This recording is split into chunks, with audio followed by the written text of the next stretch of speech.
Hello everybody. Hope you guys are doing well. So continuing on our journey with application layer.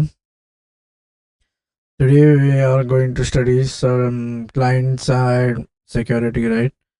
And why do we need this client side security? And then we'll try to understand the different um,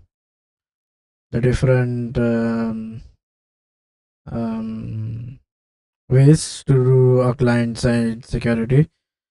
Okay, so before that, we will like just do an intro and then okay, so MDN. So we'll like um uh first we'll try to understand about certain languages, and then we will see why do. First, we will understand what is the issue with client side security, and then we'll try to use a number of ways to do the security. Now, curl is so the first thing that we are going to, the first tool that we need is a curl. The curl is basically a set of open source libraries and command line tools. These are for accessing URLs, right? So you can access use URLs using curls. They are almost available on all platforms. So curl is a command line uh, command line tool to access URLs, and then you can we can so the link to download curl is there is a you can go on this website, and then if I click it will, yeah, this is basically the curl documentation. And so basically command line scripts to transfer data. It is curl is also a live curl which is used in curl television sets and so on. The curl is basically used by it says that it's being used by everyone. Now it is an open source contribution, and the source code is in this GitHub link. And okay, that's about curl. Okay, now what we wanted to learn about is now open up. Then the next tool or the next the next thing that we require is open SSL. Now, in the area of cryptography or transport level security, there is hardly another tool that can boast of such coverage. OpenSSL is basically a tool that um, that has most elaborate cipher suite, certificate management, and transport layer security protocols. Now, it is an extensive command line tool that exposes all the relevant functionalities to be tried and tested. Again, OpenSSL is sought after tool in domain. Just we suggested call. The call is for accessing kinetic, for providing connectivity. Now, then is something called as OpenSSL. Now we'll see what this open. So this is basically how you can download OpenSSL. Now what is this SHA 256? We'll see that when we dive in detail. This is basically the link for getting OpenSSL. Now the Go language. Now Go is basically like it's a backend language that is used on servers. Now you can use Node as well. Flutter is basically for a web application. So basically, Flutter is something that you can do mobile development, or you can do some sort of make a UI or something. Again, this is all for us. We will be instead of using the main two tools, that is curl, and second is OpenSSL. Now we will see when we are going to use this. Okay, so now HTTP protocol basics. Now, okay, we said that. Okay, let's recap about HTTP, right? There are multiple versions of HTTP available. So what we said that this was when Tim Berners-Lee introduced www. He said that so Tim Berners-Lee was the guy, Sir Tim Berners-Lee. Uh, uh,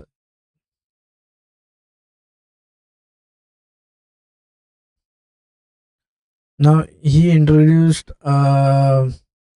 something called as World Wide Web, right? Now he said that so what he mentioned is everything is like every page is nothing but hypertext, right? Is hyper hypertext is nothing but links, right? You can navigate from one place to the another. Now it is in this time that uniform resource locator or URL was the term was coined. And then next thing is now to how does hypertext transfer work? We had a protocol. So how does hypertext transfer work? For that uh, we developed a protocol called as this is hypertext transfer protocol. So basically these are nothing but steps that are going to show how the communication is going to be established. And okay, now he developed this, and this is when we started using HTTP, right? So for example, previous to so the other alternatives to www alternatives is you use something called as telnet, or telnet is like a remote login. This is remote login to the server to get the data. Then you add something. Then you add one more method that was basically FTP, or you can do file transfer protocol. Again, that was used to transfer data, right? Now let's see more about it. Now hypertext markup is developed to link text and images. So what it does is basically um, everything is going to be an HTML, right? Remember the job of the server is to service, right? So we will send a request. Now that request will, since we are expecting since we are using www, that request will be an hypertext protocol request, and then the response also will be an hypertext response, right? Okay, so now let's deal more about hypertext HTTP protocol, right? Now the HTTP started as a protocol. So initially, so there are different versions of HTTP, right? So let's see HTTP versions, right? The first version that was launched was HTTP 1. The drawback of HTTP 1 is, first of all, it does not support pipelining. Does not support pipelining. That means whenever we send a request, we have you cannot send multiple requests to a server. You have to wait until you get a response from the server. Only then you'll be able to solve. So basically, what does this say? So if I'm so this is my server, right? This is going to service. Now suppose if my client sends the request, so first this client will be serviced, and only then multiple requests will be allowed. Now so in okay how to, so you can connect using call, right? So uh, along with call request, along with get request, the call, so you can do a get request using call, right? Basically the job of call is basically to access a URL, right? Or if you say in terms of HTTP, okay, so there are different, as it is, as this HTTP is a protocol, right? So it has certain rules and methods that are being that are sent, right? So let's see the HTTP. Okay, so before that, let's understand the versioning. So this is HTTP 1. It did not have support for pipelining, right? Then we came to the the other version. So the next version that we had was HTTP 2. I guess that is HTTP 2. I don't know. Wait, let me. I think so. It's HTTP 2 which came into. Okay, why cannot I have to select that entire? Yeah. So the next thing that came was oh no, you have to select this entire thing and then go to text maybe. Oh yeah, okay. Now it does not support pipelining. One, this is the major drawback. Uh, Major drawback of HTTP 1. Now then came is HTTP 2, right? The one that we use. HTTP 2 supported pipelining. Uh, Supported pipelining. Now there are few um, other reasons as well. Now this is going to work on top of TCP/IP, right? Because TCP/IP is the one that is pipelining ending NING. I'm not sure about the spelling. So this is going to yeah. So all the HTTP versions are working upon with on the top. It's going to be the TCP/IP suite, right? Because the TCP/IP suite is the one that is going to actually establish the communication, right? Um, and now then it had supported pipelining. Now there are other advantages as well, right? Like other, so this is um, one of the major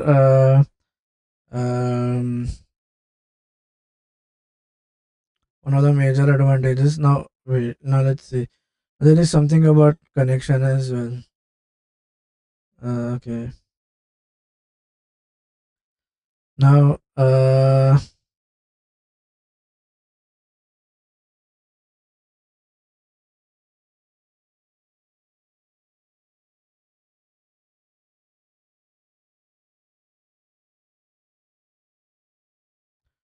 okay.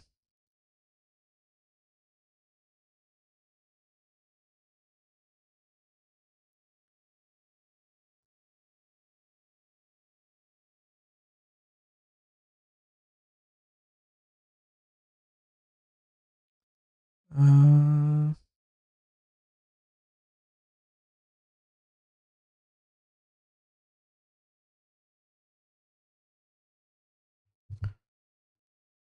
yeah. So basically, yeah, as I said, that pipelining issues for each connection to be set, you need a new TCP connection. Thereby you kind of had okay. So now HTTP one had one more drawback. Basically, it required new TCP connections for each request being sent out. That results in high amount of latency, right? That means every time you do okay,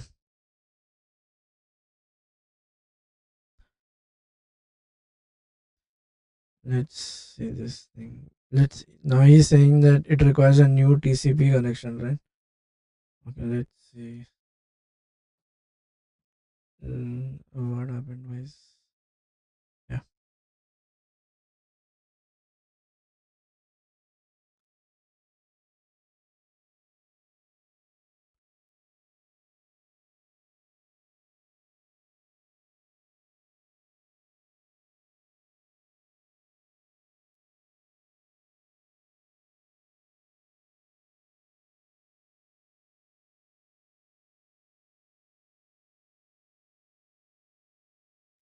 Okay, so now if you consider the OSI model, there are total 7 layers, right? So you have in total 7 layers in the OSI model. First being the application. So we are not considering the TCP IP. We are considering the OSI one. The most practical model is the TCP IP, right? Then you have presentation layer. Then you have session layer. Then you have network. Then you have transport. Okay. Then you have data link. Then you have physical, right? This is the last layer that is going to. This is basically so let's like just study little bit in brief about the layers and its functions, right? Okay. Now, physical layer is when you have electrical signals. Now, data link layer is basically do for the one of is error checking and bit stuffing. This is what is done over here. Application layer is at the application, right? Our web browser or any other mobile app requesting for uh, data.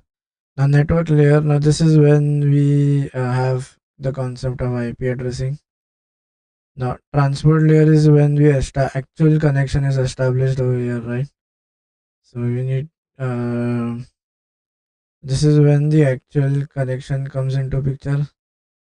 Uh, this is the actual connection is the transport layer.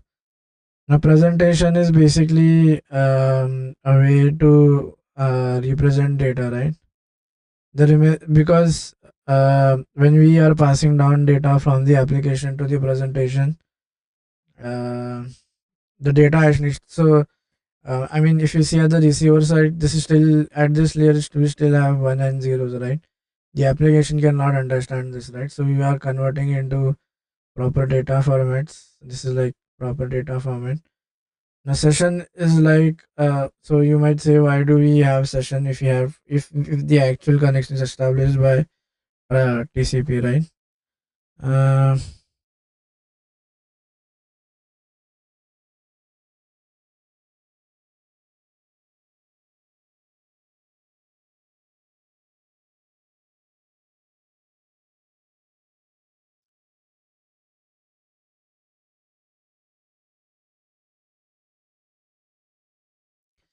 okay.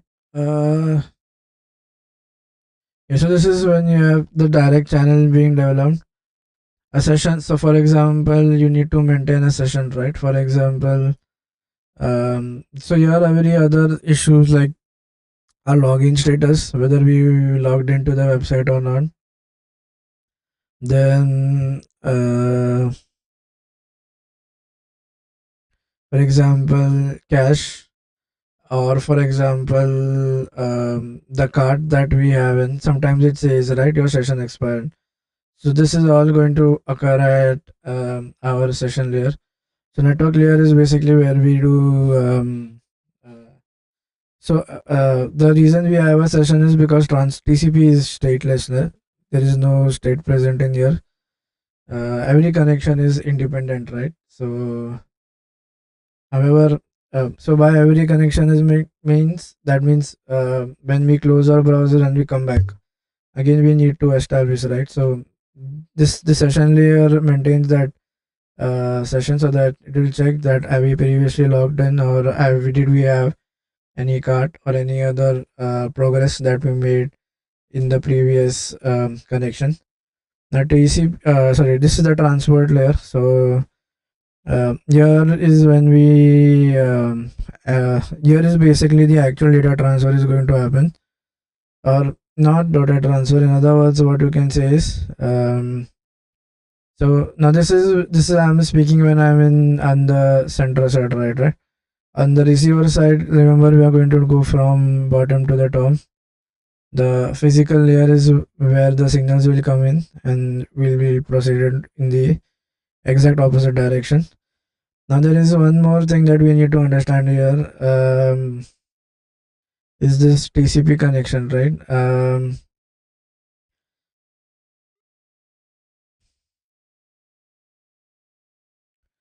Okay.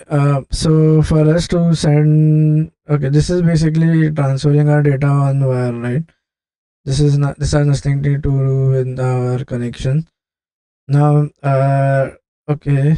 Uh,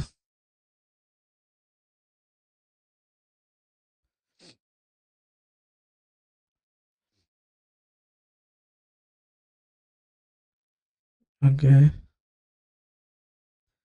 Now, mm, this so actually these two has nothing to do. I mean, so this is basically what so here the request is going to be sent in the electrical form, and on the receiver side physical layer you're going to have this request coming in, and then you're going to check if there was any error or something. Okay, this transport layer is basically response. It will have all the IP address of the server, right? So we need that IP address information here, so that we can then actually send our data to the server, right? Or you can send, or the server can actually establish and send us the data.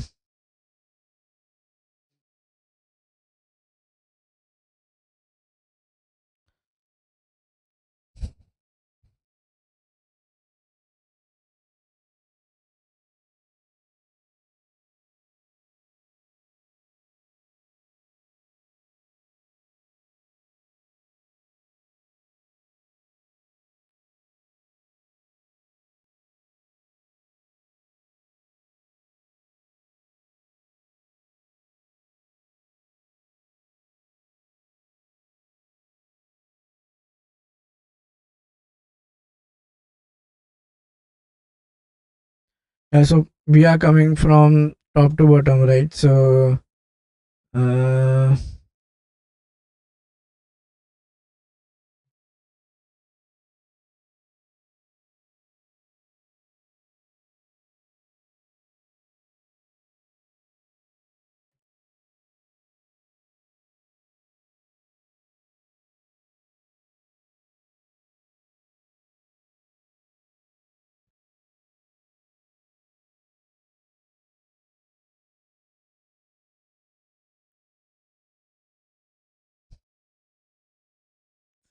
so here is basically the actual data which is going to be sent out. The actual data which is going to be transferred is here. Now the transport layer is basically used to establish the connection, right? I mean, so once the connection has been established, then is the data in the physical layer being coming into existence, right? Because you are coming from top to bottom. Okay. Because at the moment we are at transport layer, we already have the IP, right?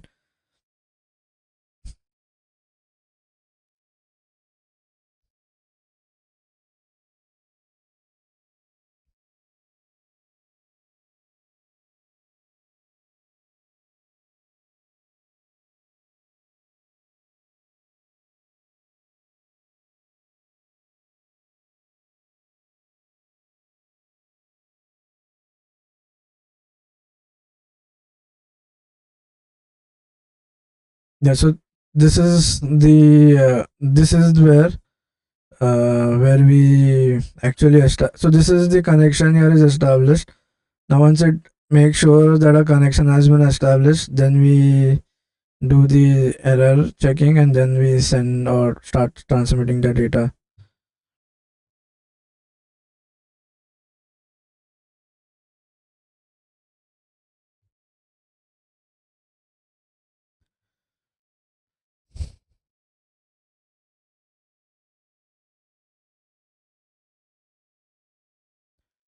Okay, now this is an OSI. This is the OSI model. Now in TCP IP you only have 4 layers, right? So this is what we have done in TCP IP is instead of having different 7 layer approach, we convert the layers into individual, and then we only have 4 layers. So these all 3 layers are combined together. We say that this is going to happen at the application. Then we have one network layer for IP, TCP for connection establishment, and then the data and the physical is considered as one whole layer. So this is the more practical. This is the TCP IP is more practical model.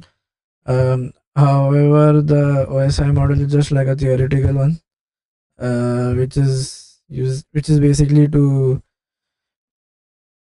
just give an illustration within those layers what all going operations are going to be happening.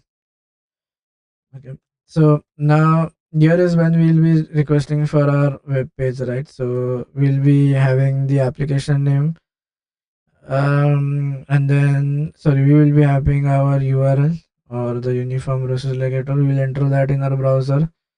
The browser will then send in the request. So first it goes to the domain name server, right?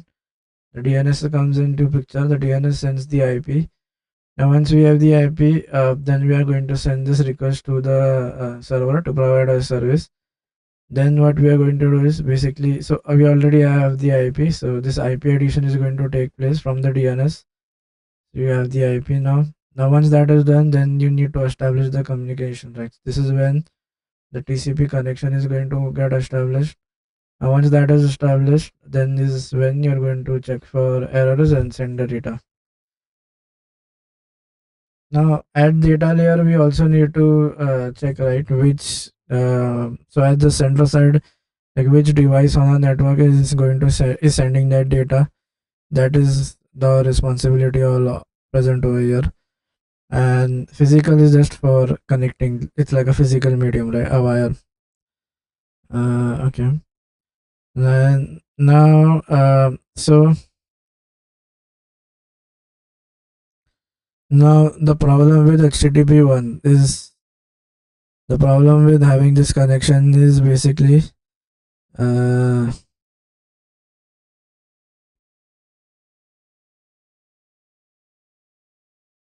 now there is some issues with HTTP 1.1, right? It uses a TCP connection to so it uses for each new request a new TCP connection is was needed to be established, right? That means every time I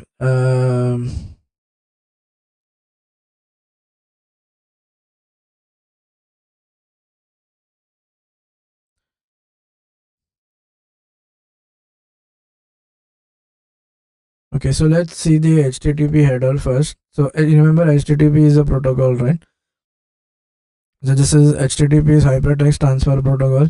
Now it has set rules and set functionalities and set and headers that are going to be added onto our data.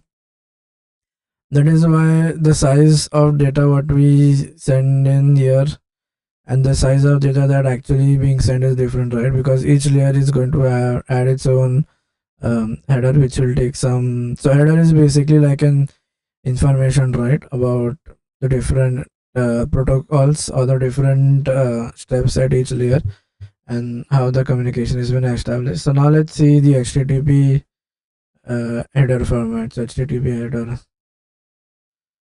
It's a very standard header format. Okay, if you come here, okay, these are basically set rules, right? Okay, so this is how the header is going to contain and how the header will look like the moment we send our data. So here we are not, we are just requesting for a connection to be applied, right? So request is one cycle, right?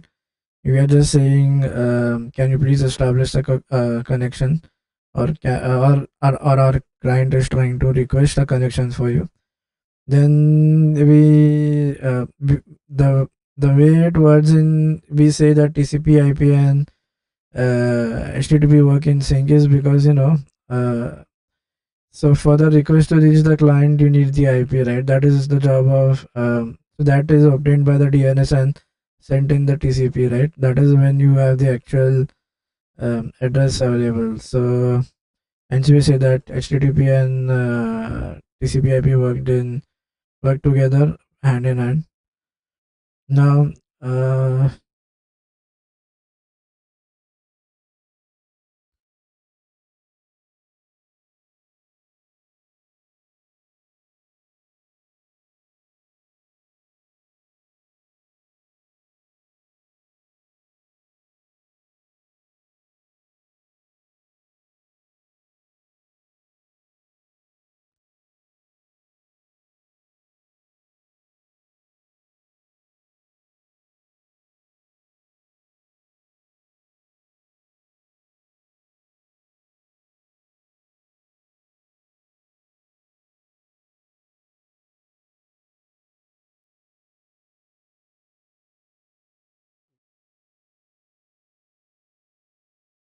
Now HTTP 1.1 was a very basic connection, right? Uh,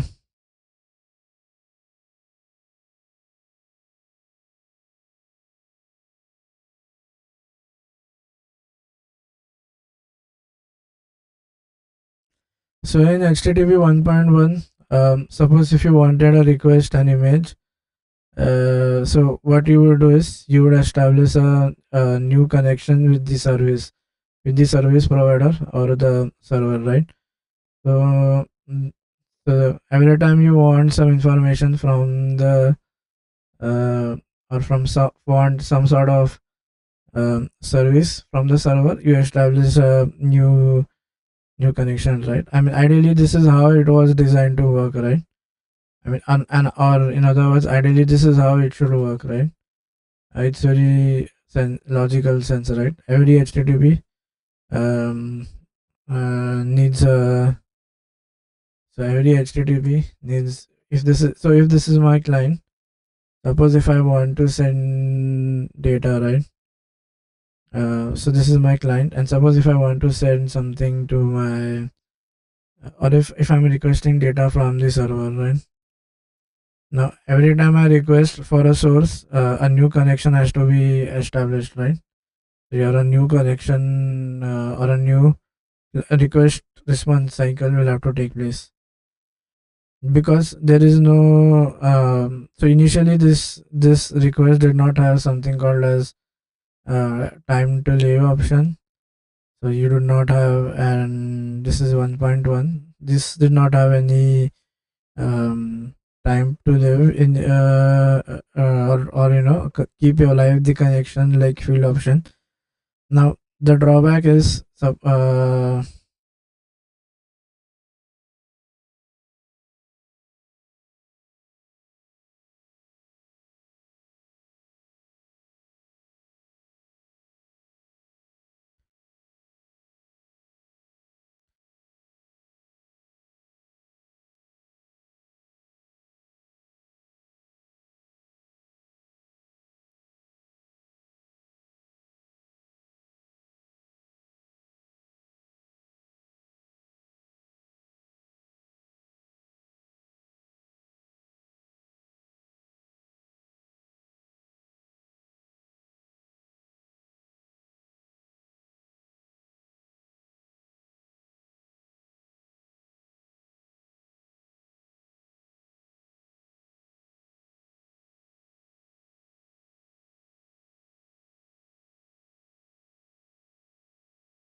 so yeah, we have sent the request. Now this does not directly go to the server.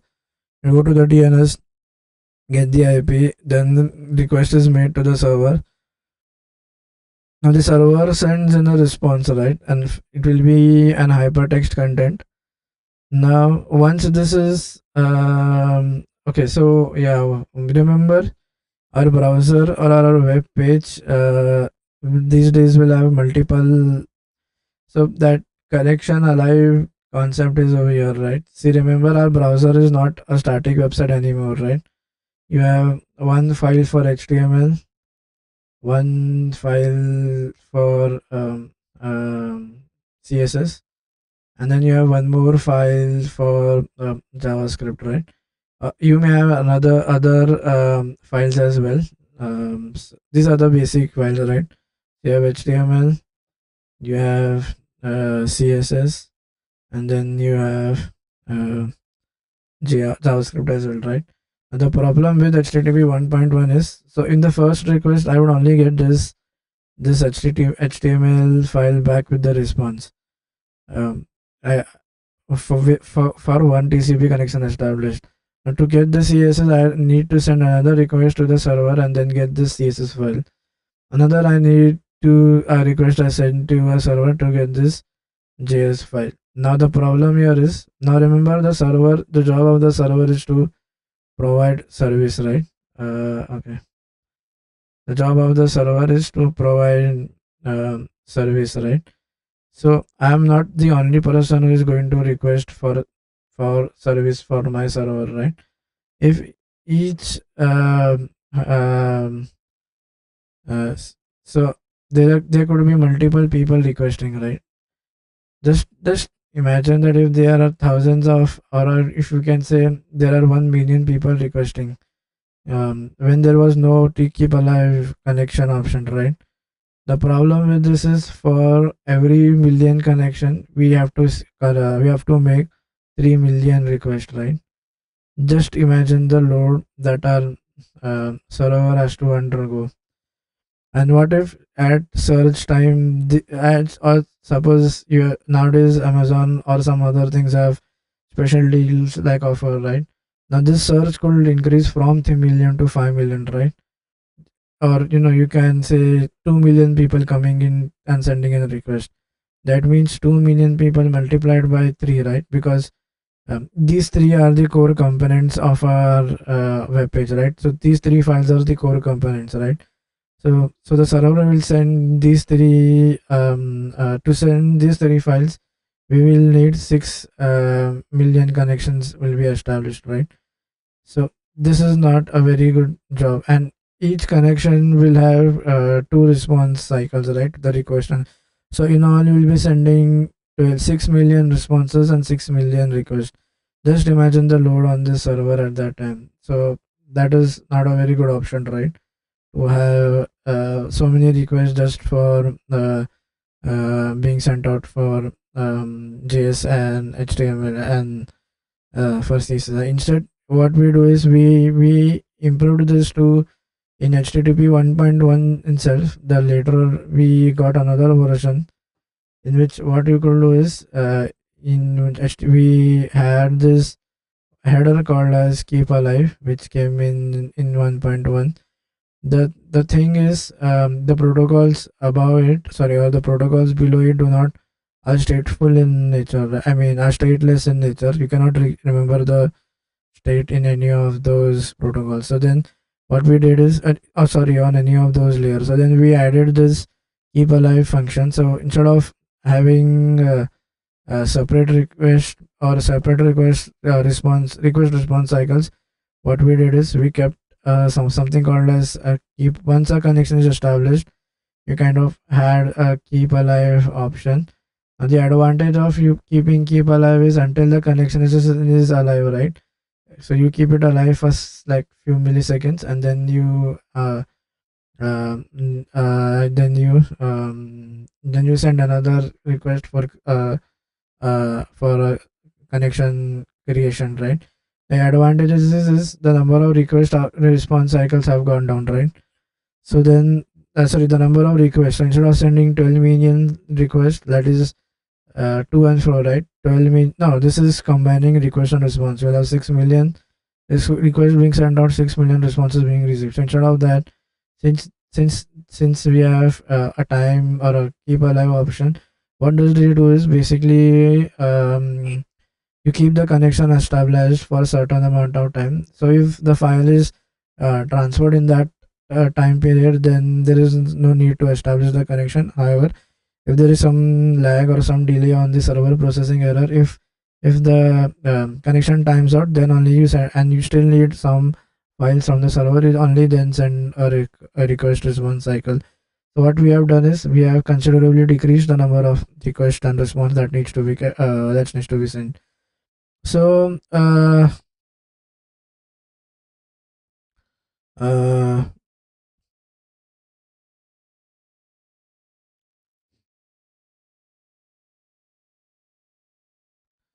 yeah, so what will happen is the number of requests needed will have now been in decrease, right? Now, so once it has, or not, there are two possible cases, right? You either do a timeout, or you say your time has been timeout. But then these timeouts are the request response cycle is so fast, depending upon how your internet speed is or how other factors are. Um, it is so, I mean, it is so fast that it hardly will take any time for you. I can show you a live thing. I don't know. Let's have a new window open here. So let's go to, yeah. See, okay. Now what we should do is we should go in inspect mode. Now go to your network section. Okay, now let me refresh this. So see, okay, now it will have timing as well. So what have we done here is, okay, see the so this is when we got, and see the number of XHR requests being sent out. Those are very less, right? Those are, I mean, that is what is going to. Oh, what happened? No, let's go to network. Yeah. So if you search for HTTP, there should be a type of request being sent. So wait. This is style sheet. Yeah, this is my HTTP request, right? This is the document which has come in. Or there is an option to filter the request. Yeah, you do only do HTTP. Yeah, so see, I mean, or if you do document as well, it should. Yeah, this XHR is nothing but that same thing. This is again to get the data, right? So like instead of having so many, okay, let's do only. Let's see the number of requests that we have sent, and I mean it's very fast, right? You have 5 milliseconds, 17 milliseconds. Now most of these web pages today are on HTTP to, so they have something called as pipelining feature as well. We'll see that later on, but still, I mean, it's in 89 milliseconds you got the content being transferred, so that's like very fast. Mm, and okay, so we had so many things, right? We had this SVG icon which needs to be loaded. Then we had this. Uh, so this is basically a pixel representation, I guess, of the picture because we are in response, right? This picture, if you say it will be sent in uh, a response, like it will be, the response will be an array, right? So basically an array, and that is being sent. Again, if you see, this is the SVG which is coming in here.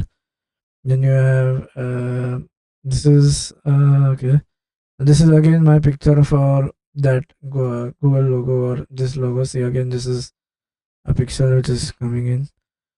Then you have this is basically from some website that you are getting. So it's going to this and getting the SVG from here. What all things? Let's move to, yeah. And then you have so many script files being loaded. You have uh, two different style sheets, right? So this is one, this is another one, this is one. See the number of things that are coming in here. So okay. So that's what you meant, right? I mean, that is what we are trying to say. Like, uh,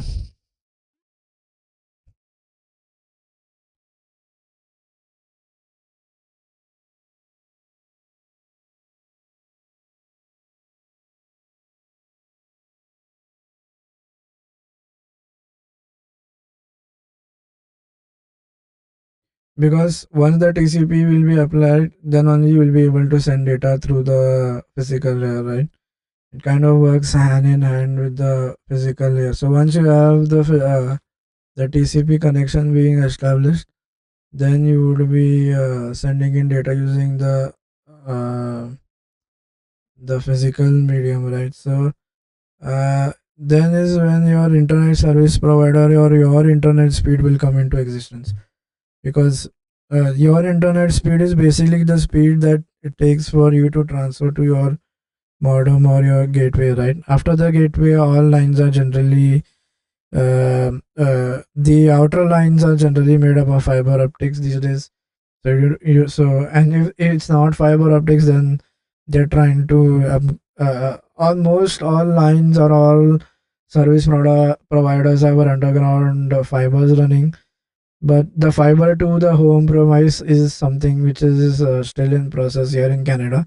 However, in India, if you go, you still have the option of fiber to the premise, right? But by that option, what do you mean is inside your home as well, you have fiber connectivity. So thereby, you are reducing that speed taken or the time taken from the model from your phone personal device to transfer it to your gateway, right? You have further reduced that time.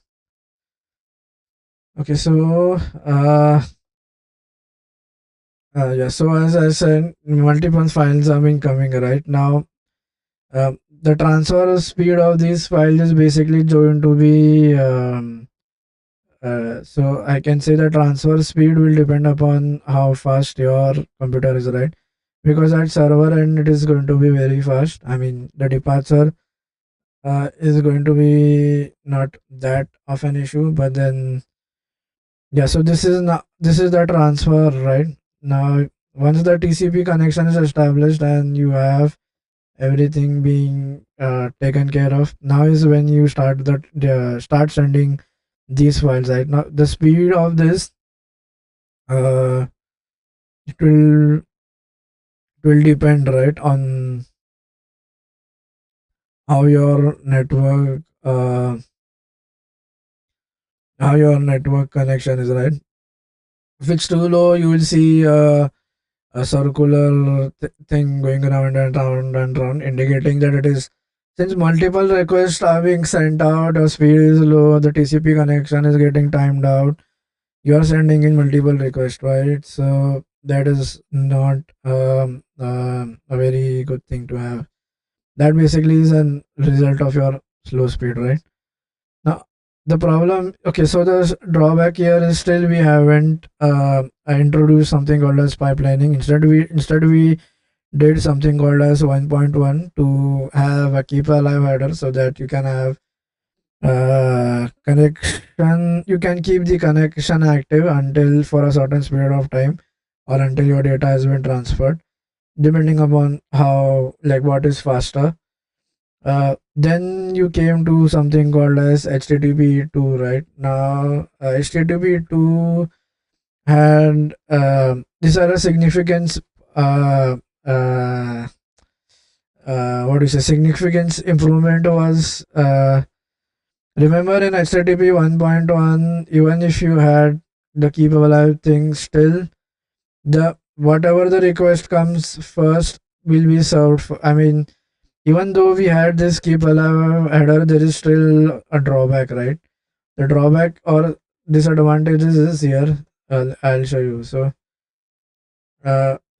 what do I have? Okay.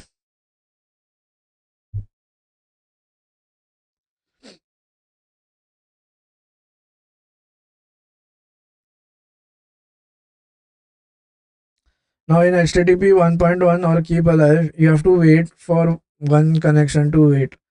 For example, you sent a request, you got a response. Now you have to wait for this entire request response cycle to complete, right? Now this is a bad thing, right? You are still wasting some time. So then you had something called as multiplexing, right? You could send multiple requests and responses in parallel over a single TCP connection. Now, what did it? Let's study um, like example of HTTP to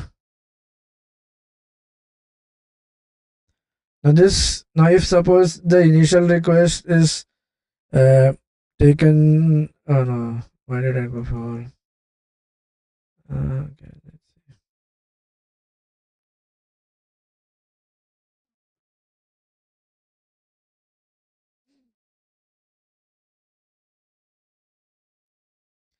Now, okay, let's see an example. For example, you have an HTTP.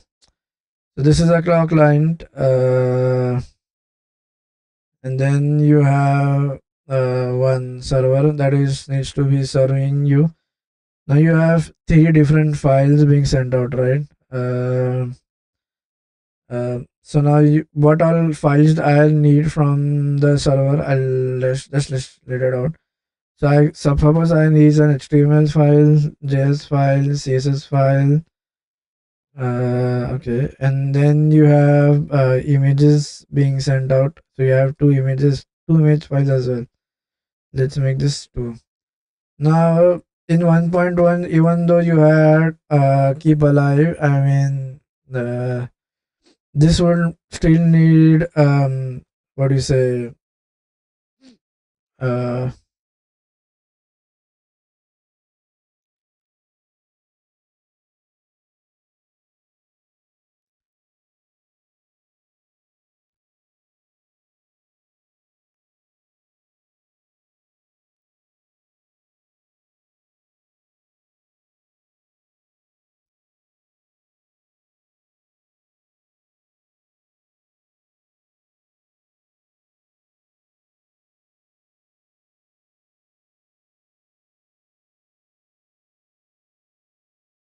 now uh what is the problem, right? uh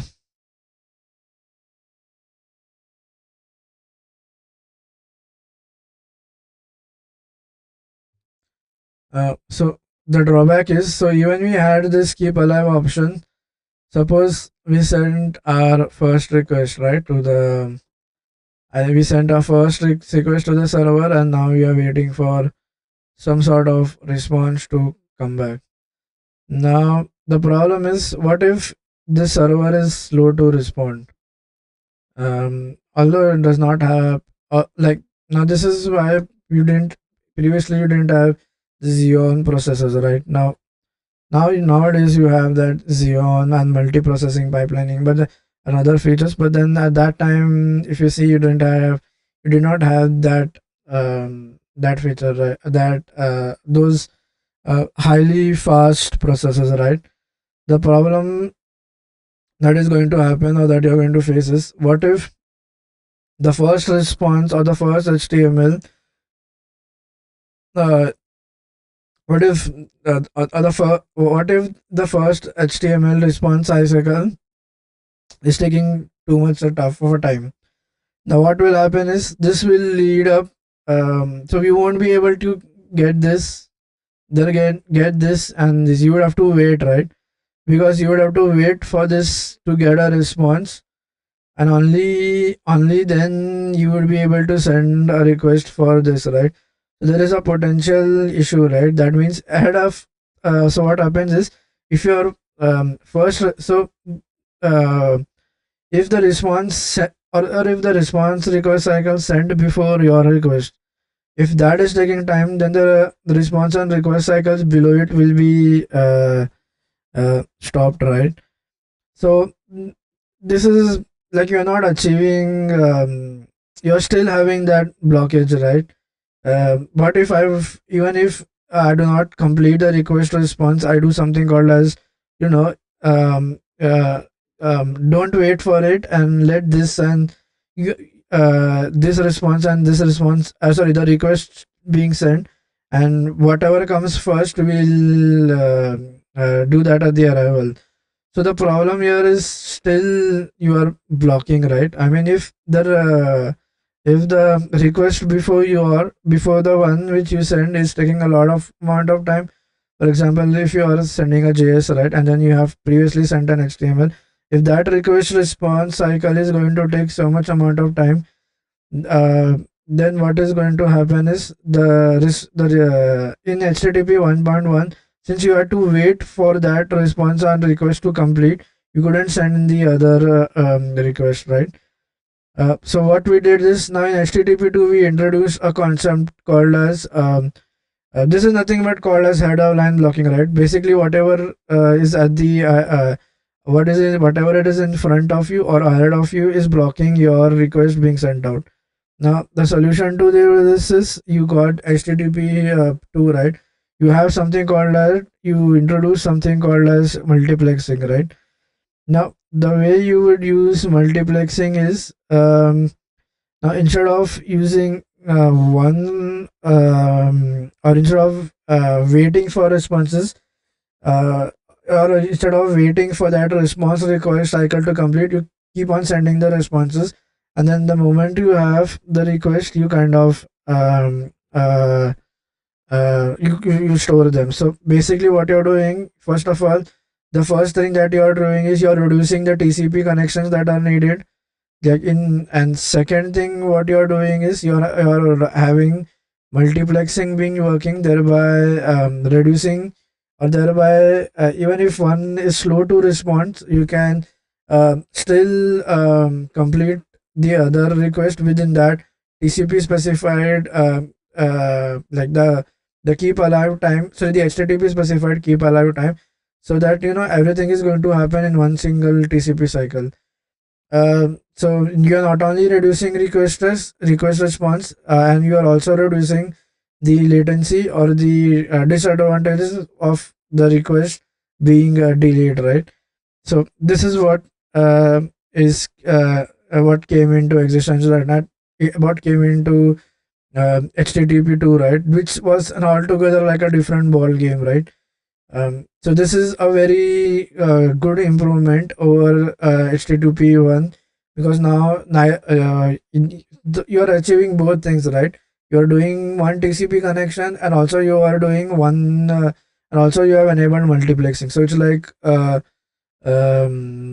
one uh,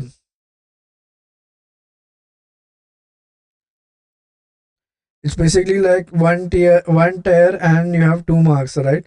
I mean, you're not only achieving this one thing, but also you are not waiting for the entire request response to complete. So that was a major overcoming over multiplexing. Now the reason you could do multiplexing is because processors also advanced, right? I mean, see, you see the analogy. Um,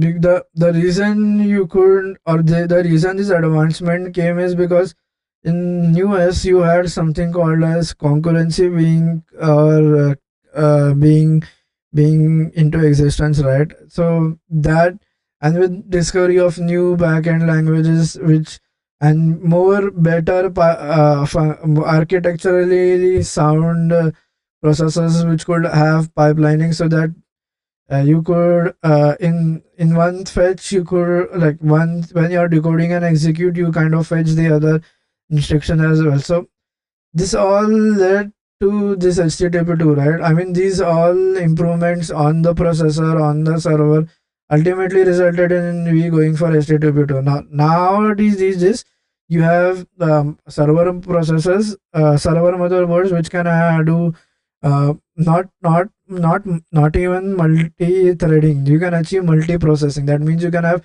two processors running in parallel to each other. So this is the moment the hardware goes up, the other features also goes up. So these are like in hand things, right? I mean, both are related to each other. Why you didn't have HTTP? Like why did you didn't have that multiplexing option? Because that was not possible, right? You only had one processor. That also did not support pipelining or any other features, right? So let's Google for earlier the first server processor. I don't know whether it is uh, the first. The actual was 8085. I mean, yeah, it was Intel 4004, right? And but then let's see this Intel processor. This is something which was, because till 8085 we did not have that option, right? To have that multi-processing features, and the OS also was not developed. So with the advance in hardware, uh,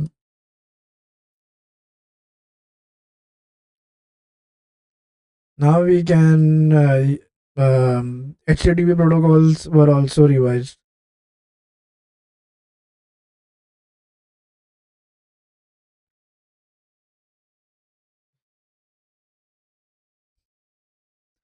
Yeah, so that is how things work, right? You have better things, better processors, better storage, then you have better versioning of HTTP coming into picture. So these are both working hand in hand, right? 8085 was a very like a significant processor or a milestone processor, but it did not have that parallel processing features, right? As and when you got to the core series, i4 series, things have changed, and now in fact you can have two processors, like you can achieve parallel processing if you are using a server side motherboard, uh, or if you're using a heavy duty motherboard, you can do parallel processing, like you can have two processors running at the same time. So yeah, I guess now the so now another version of HTTP came with further advancement in hardware, that was HTTP 3, right? Now, most websites are still on HTTP 2. However, there are sites that are migrating to HTTP 3. Mostly, you will see HTTP 2 sites. That they won't be any site that is still working on HTTP 1.1 or HTTP 1. Uh, like that protocols, you wouldn't find any website that is going to be requesting data using that. So I guess yeah, that's all for this lecture. Hope you guys liked it, and then we still haven't discussed like why do we need security, right? I mean, what's the whole thing about security? So we'll see that in the next lecture, and then we'll go on from there. That's all for this lecture. I'll see you guys in the next one.